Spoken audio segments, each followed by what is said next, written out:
প্রিয় শিক্ষার্থীবৃন্দ, আশা করি সবাই ভালো আছো। আমি আজকের এপিসোডে তোমাদের দেখাবো হাফ অ্যাডার দিয়ে কীভাবে ফুল অ্যাডার আমরা বাস্তবায়ন করতে পারি। এই বিষয়টা আসলে অনেকে অনেক ক্রিটিক্যালভাবে নেয়, অনেকেই এই বিষয়টা সহজে বুঝতে পারে না। তো আমি চেষ্টা করব আমার সর্বোচ্চটা দিয়ে যেন আজকের এই বিষয়টা সবাইকে বোঝাতে পারি। ভিডিওটা স্ক্রিপ্ট না করে সম্পূর্ণ ভিডিওটা দেখলে আশা করি এটাতে কোনো প্রবলেম হবে না। আর এসএসসি পরীক্ষায় এই অধ্যায় থেকে যতগুলো প্রশ্ন আসে সব থেকে কমন প্রশ্ন হচ্ছে হাফ অ্যাডার দিয়ে ফুল অ্যাডার বাস্তবায়ন। এটা ম্যাক্সিমাম পরীক্ষাতেই থাকে। তো আমি প্রথমেই শুরু করার আগে আমি চিত্রটা এঁকে নিলাম এবং এটার মধ্যেই আমি ইকুয়েশনগুলো করে দেখাবো কিভাবে আসলে এটা আমরা ফুল অ্যাডার হলো। কথা না পারে আমরা চলে যাই মেইন কাজে এবং দেখি হাফ অ্যাডার দিয়ে কীভাবে ফুল অ্যাডার বাস্তবায়ন করতে।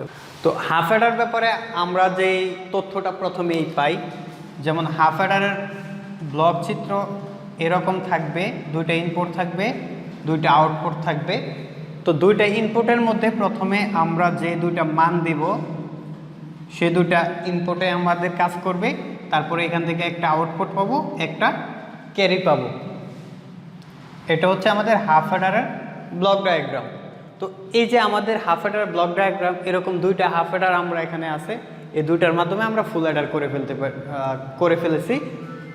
এখন হচ্ছে এই যে হাফ অ্যাডার এটা কিভাবে কাজ করে, এই হাফ অ্যাডার থেকে এস এর মানটা সি এর মানটা আমরা বের করব। তো এস এর মানটা যখন আমরা বের করি তাহলে আমরা এই হাফ অ্যাডারের মধ্যে যে দুটো ইনপুট থাকে সে দুটো ইনপুটকে শুধু এক্সক্লুসিভ করে দিই। তাহলে এখানে আমাদের এ এবং বি আছে, দুইটাকে আমরা করে দিব হচ্ছে এক্সক্লুসিভ, এক্সরে করে দিলাম। তারপর এখান থেকে আমরা সি এর মানটা পাবো। সি সমান আমাদের কি বের হবে, সি সমান সমান বের হবে আমরা ইনপুটে যে দুইটা মান দেই এই দুইটা মানের গুণফল। তাহলে আমাদের আসবে এ বি। আমাদের হাফ অ্যাডারটা এভাবে কাজ করে। তো এই হাফ অ্যাডারের মানটা আমরা এখান থেকে দেখব কিভাবে এই দুইটা মিলে আমরা ফুল অ্যাডারে পরিণত হয়। যাই হোক, এখন আমরা দেখব এই হাফ অ্যাডারের মানটা বের করব। হাফ অ্যাডারের মান আমাদের কি আছে, একটা S1 আর একটা হচ্ছে C2, এই দুটো হচ্ছে আউটপুট। ইনপুটে হচ্ছে AB আর আউটপুট হচ্ছে S1 আর C1। তাহলে S1 এর মানটা আমরা বের করি। S1 এর মানটা যদি আমরা বের করি তাহলে হাফ অ্যাডারের মধ্যে আমরা জানি ইনপুটে যে দুইটা মান থাকবে এই দুইটা মানকে এক্সক্লুসিভ করতে হয়। তাহলে এখানে A এক্সক্লুসিভ B পাবো আমরা। আর যখন আমরা C1টা বের করব তখন আমরা ইনপুটে যে দুইটা মান থাকবে সে দুইটা মানকে গুণ করব। তাহলে ইনপুটে আমাদের মান আছে A এবং B, তাহলে আউটপুটে পাবো। ওকে, তারপরে আমরা কি করব, এই দ্বিতীয় হাফ অ্যাডারে চলে যাব। দ্বিতীয় হাফ অ্যাডারের মাধ্যমে আমাদের আউটপুট বের করতে হবে S2 এবং C2। তাহলে S2টা আমরা বের করব। এখন দেখব S2-র মধ্যে দুইটা ইনপুট কি আছে। দুইটা ইনপুট হচ্ছে, একটা হচ্ছে S1 আর একটা হচ্ছে CI, মানে এটা হচ্ছে ক্যারি ইনপুট বলে, CI দ্বারা ক্যারি ইনপুট। তাহলে এখানে দুইটা ইনপুট, একটা হচ্ছে S1 একটা হচ্ছে CI।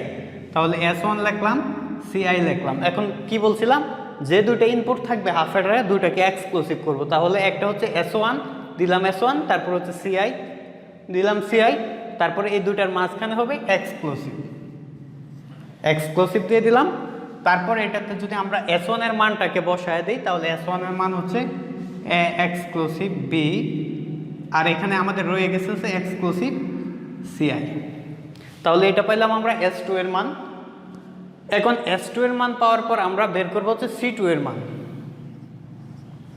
এখন C2 এর মানটা কি, ইনপুটে যে দুইটা আমরা বলছিলাম মান থাকবে সে দুটাকে গুণ করব। তাহলে একটা S1 একটা হচ্ছে CI, তাহলে S1 ইন্টু CI। এখন এই S1 এর মানটা হচ্ছে A এক্সক্লুসিভ B, আর এটা ব্র্যাকেট দিয়ে ইন্টু আকারে লিখবো CI। তাহলে আমরা S2 এর মানটাও পাইলাম, C2 এর মানটাও পাইলাম। এখন বাকি আছে C আউট এর মানটা। তাহলে C আউট সমান কি হবে, C1। এই যে আমরা এখান থেকে, এটা হচ্ছে অরগেটের কাজ হচ্ছে যোগ করা। তো এটা আমাদের যোগ হচ্ছে C1 C2 এ দুইটা। তাহলে আমরা C1 এটার সাথে C2টা যোগ করে দিলাম। এখন C1 এর মানটা আমরা বসাবো। C1 এর মানটা হচ্ছে AB প্লাস C2 এর মানটা আমরা কি পাইলাম, A exclusive B into CI। তাহলে এখান থেকে আমরা পাবো A এক্সক্লুসিভ B ইন্টু হচ্ছে CI। এই হচ্ছে মূলত আমরা ফুল অ্যাডার। তো আমরা হাফ অ্যাডারের মধ্যে 2টা ইনপুট থাকে এবং ফুল অ্যাডারের 3টা ইনপুট থাকে। এই যে হাফ অ্যাডারে এখানে হাফ অ্যাডারে 2টা ইনপুট S1 দিয়ে আমরা কালেক্ট করেছি, আর একটা এক্সট্রা একটা ইনপুট আমরা CI ইনপুট করেছি আলাদাভাবে। এখন এই দুইটাকে যখন আমরা ইকুয়েশন করলাম তখন আমরা S2 এর মানটা হচ্ছে ফুল অ্যাডারের মান, আর এখান থেকে C আউটের মানটা হচ্ছে আমরা ফাইনাল ফুল অ্যাডারের ক্যারি আউটপুট। CI দ্বারা হচ্ছে ক্যারি ইনপুট, CI হচ্ছে ক্যারি ইনপুট, আর CO হচ্ছে ক্যারি আউট। এই হচ্ছে মূলত আমাদের হাফ অ্যাডার দিয়ে ফুল অ্যাডার বাস্তবায়ন। তারপরেও যদি বুঝতে কোনো সমস্যা থাকে তাহলে অবশ্যই আমাকে কমেন্টস করে জানাবা, আমি চেষ্টা করবো সমস্যাটার সমাধান করার জন্য। আশা করি ভিডিওটি সবার ভালো লেগেছে। যদি ভালো লাগে তাহলে অবশ্যই লাইক, কমেন্ট এন্ড শেয়ার করবেন। আর পরবর্তী ক্লাস দেখার আমন্ত্রণ জানিয়ে সবাইকে ধন্যবাদ জানিয়ে আজকের মতো এখানেই বিদায় নিলাম। আল্লাহ হাফেজ।